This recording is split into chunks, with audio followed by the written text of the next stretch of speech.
Built something in Replit and want to turn it into a real mobile app? In this video, I'll show you how to convert a Replit project into an Android app with AppsGeyser, without Android Studio and without rewriting your project from scratch. First, open your project in Replit. In this example, we're using TaskFlow, a simple project management dashboard with active projects, tasks, and recent activity. The same workflow can be used for many other Replit projects. Before converting the project, test how it looks on a mobile screen. The layout should be responsive, text should be readable, and buttons should be easy to tap. If something looks broken on mobile, fix it in Replit first. Next, publish or deploy your Replit project.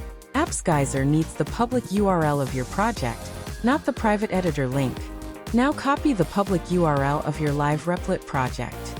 For this example, we'll copy the live TaskFlow URL and use it inside AppsGeyser. Go to AppsGeyser and open the URL to AppMaker.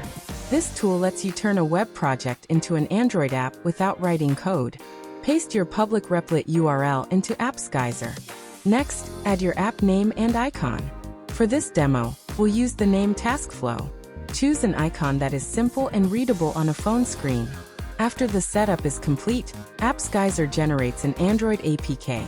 An APK is the file you can install on an Android device to test the app. This is the moment when your Replit web project becomes an installable Android app. Here is the final result.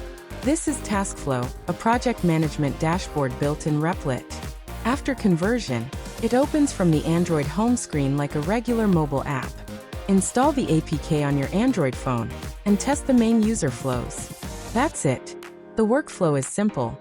Build your project in Replit, publish it, copy the public URL, paste it into AppsGeyser, generate the APK, and test it on your phone. You can use this method for dashboards, AI tools, calculators, portfolios, business apps, and many other mobile-friendly Replit projects. Try it with your own project at AppsGeyser. The links are in the description. Turn your Replit project into an app. Start with AppsGeyser. Subscribe for more no-code app tutorials.